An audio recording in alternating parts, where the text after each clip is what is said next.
धन्यवाद छात्रों। पिछले दिनों हमने मौलिक अधिकार के बारे में आप लोगों के समक्ष चर्चा किया था। आज मैं उसी क्रम को आगे बढ़ाते हुए मौलिक अधिकार एवं राज्य के नीति निर्देशक तत्वों में क्या अंतर है इसके बारे में बता रहे हैं। संक्षेप में पहले यह जान लें कि राज्य के नीति निर्देशक तत्व क्या है। संविधान के चतुर्थ भाग में 36 से 51 तक की धारा में राज्य के नीति निर्देशक तत्वों का वर्णन किया गया है। संविधान की प्रस्तावना में यह घोषणा किया गया है कि नागरिकों के सामाजिक, आर्थिक और राजनीतिक न्याय प्राप्त करने के लिए संविधान द्वारा लोकतंत्रात्मक गणराज्य की स्थापना की गई है। क्या की गई है? लोकतंत्रात्मक गणराज्य की स्थापना। लोक कल्याणकारी राज्य का निर्माण राज्य की नीति, प्रशासन पद्धति, आर्थिक और सामाजिक आदि बातों पर निर्भर करता है। संविधान के चतुर्थ भाग में राज्यों के लिए कुछ सिद्धांतों का प्रतिपादन किया गया है, जिन्हें हम राज्य के नीति निर्देशक तत्व के नाम से जानते हैं। नीति निर्देशक तत्व भारत सरकार तथा राज्य सरकारों के समक्ष कुछ आदर्श रखते हैं, जिनका उद्देश्य नागरिकों के सामाजिक, आर्थिक और नैतिक हित की प्राप्ति होता है। संविधान की धारा 38 में कहा गया है कि राज्य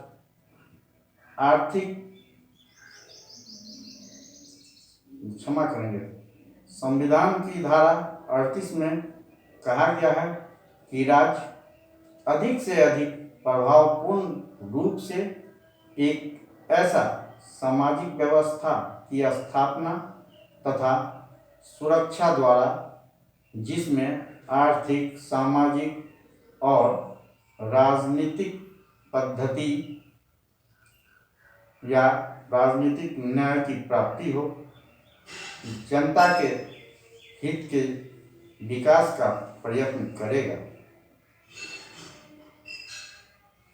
इतना ही नहीं, यह राष्ट्रीय जीवन की प्रत्येक संस्था को सूचित करेगा। इस प्रकार हम देखते हैं कि राज्य के नीति निर्देशक तत्वों का उद्देश्य सारे भारतवर्ष की, जिसमें संघ, राज्य और स्थानीय संस्थाएं शामिल हैं, प्रजा के कल्याण का प्रयत्न करता है। कौन कौन चीज? संघ, राज्य और स्थानीय शासन, ये सभी क्या करता है? प्रजा का कल्याण करता है। और इतना ही नहीं, यह लोक कल्याणकारी राज्य की भी स्थापना करता है। इस प्रकार हम कह सकते हैं कि राज्य के नीति निर्देशक तत्व वह साधन है जिनके द्वारा भारतीय संविधान की आकांक्षाओं और कल्पनाओं को मूर्त रूप दिया गया है, जिससे एक जनतांत्रिक लोक कल्याणकारी राज्य की स्थापना हो सके। राज्य के नीति निर्देशक तत्वों, आदर्शों की मंजिल का पथ प्रदर्शक, विधायिका और कार्यपालिका का अस्थायी दिशा सूचक स्तंभ है। यह कहना सही है कि मूल अधिकारों की भांति राज्य के नीति निर्देशक तत्व न्यायालय द्वारा लागू नहीं किए जा सकते हैं, फिर भी इन्हें मान्यता देना संविधान में राज्य का कर्तव्य बताया गया है। इसलिए कोई भी राज्य इसकी अवहेलना करने में स्वतंत्र नहीं है। हमारे संविधान के चतुर्थ भाग में राज्य के नीति निर्देशक तत्वों का प्रतिपादन किया गया है। राज्य के नीति निर्देशक तत्व को हम 4 भागों में बांट सकते हैं। पहला है आर्थिक नीति से संबंधित तत्व, दूसरा है सामाजिक तथा शिक्षा से संबंधित तत्व, तीसरा है शासन संबंधी तत्व और चौथा है अंतर्राष्ट्रीय तथा सुरक्षा संबंधी तत्व। इन तत्वों का विस्तार पूर्वक अध्ययन करने पर हम पाते हैं कि नागरिकों के व्यक्तित्व का पूर्णतः विकास ही इसका उद्देश्य है। आइए अब हम थोड़ा गौर करें। यह मौलिक अधिकार राज्य के निर्देशक तत्व से दोनों मौलिक अधिकार का राज्य के निर्देशक तत्वों के बीच क्या अंतर है।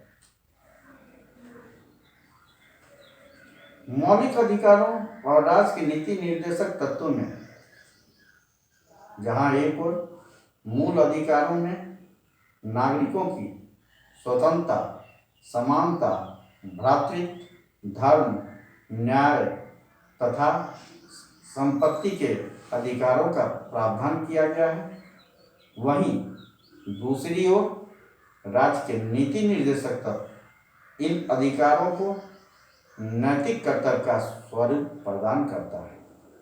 क्या करता है? नैतिक अधिकारों के कर्तव्य का स्वरूप प्रदान करता है। इस प्रकार जहां मूल अधिकार उत्तम जीवन जीने का दर्शन शास्त्र है, वहीं निर्देशक तत्व उसका व्यवहारिक स्वरूप होता है। दूसरा है मूल अधिकारों को न्यायालय से संरक्षण प्राप्त होता है। मूल अधिकार का यदि कोई अतिक्रमण करता है तो हम ऐसी स्थिति में न्यायालय का शरण ले सकते हैं, परंतु कुछ ऐसे अधिकार हैं और परिस्थिति को छोड़कर राज्य मूल अधिकारों का विशेष परिस्थिति में अतिक्रमण करता भी है। यदि ऐसा वह करता है तो नागरिक न्यायालय की शरण में जा सकता है, नागरिक न्यायालय का शरण ले सकता है, परंतु नीति निर्देशक तत्वों को न्यायालय का कोई संरक्षण प्राप्त नहीं है। अगर नीति निर्देशक तत्वों के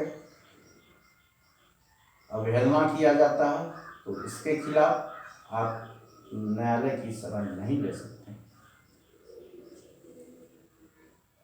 इसे लागू करने में नीति निर्देशक तत्व को लागू करने में न्यायालय को बाध्य नहीं किया जा सकता है। उदाहरण स्वरूप मान लीजिए कि राज्य का कर्तव्य नागरिकों के समुचित शिक्षा व्यवस्था करना है, परंतु यदि राज्य सरकार ऐसा नहीं करता है तो नागरिक को न्यायालय की शरण लेकर ऐसा करने के लिए राज्य सरकार को बाध्य नहीं किया जा सकता। तीसरा अंतर देखते हैं। मूल अधिकार मर्यादित तथा सीमित होता है। राज्य की सुरक्षा, शांति तथा सार्वजनिक सुरक्षा के हित में मूल अधिकारों को सीमित तथा प्रतिबंधित किया जा सकता है। हमने देखा है कि संकट काल तथा दूसरी विशेष दशाओं में मूल अधिकार को स्थगित तथा निलंबित किया जा सकता है, परंतु दूसरी ओर राज्य के नीति निर्देशक तत्व को मर्यादित, स्थगित, सीमित या फिर उसे निलंबित नहीं किया जा सकता है। मूल अधिकारों के अंतर्गत नागरिकों तथा राज्य के संबंधों की विवेचना की गई है, जबकि नीति निर्देशक तत्वों में राज्य के संबंध अथवा अंतर्राष्ट्रीय नीति का भी विवेचन किया गया है। पांचवा है, मूल अधिकारों को कानूनी बाध्यता होने पर भी राज्य के नीति निर्देशक तत्वों को भारत का स्वतंत्र घोषणा प्राप्त होने के नाते प्राथमिकता दी जाती है। अर्थात मूल अधिकार और राज्य के नीति निर्देशक तत्वों के बीच राज्य के नीति निर्देशक तत्व को प्राथमिकता दी जाती है। नीति निर्देशक तत्व मूल अधिकारों का हनन नहीं करता और यदि करता है तो लागू नहीं होगा। यदि नीति निर्देशक तत्वों और मूल अधिकारों में अंतर विरोध होता है, किसी प्रकार का विवाद होता है, तो ऐसी स्थिति में नीति निर्देशक तत्वों की ही प्राथमिकता दी जाएगी और संसद का यह कर्तव्य होगा कि संविधान में संशोधन कर इस अंतर विरोध को दूर करने का प्रयास करेगा। इस प्रकार हम मौलिक अधिकार और राष्ट्र के नीति निर्देशक तत्व में अंतर देखते हैं। मूल अधिकार और नीति निर्देशक तत्व निस्संदेह मूल अधिकारों से अधिक महत्वपूर्ण है। यह एक प्रकार का घोषणा पत्र, आदेश पत्र और सदाचार के नियमों का संग्रह है। कौन? नीति निर्देशक तत्व। ये तत्व ऐसा नैतिक नियम तथा सूत्र है जिसके पीछे कानूनी शक्ति नहीं रहने पर भी इनके आशय के विरुद्ध किसी भी प्रकार का कोई भी हस्तक्षेप नहीं हो सकता। बस इतना ही। धन्यवाद।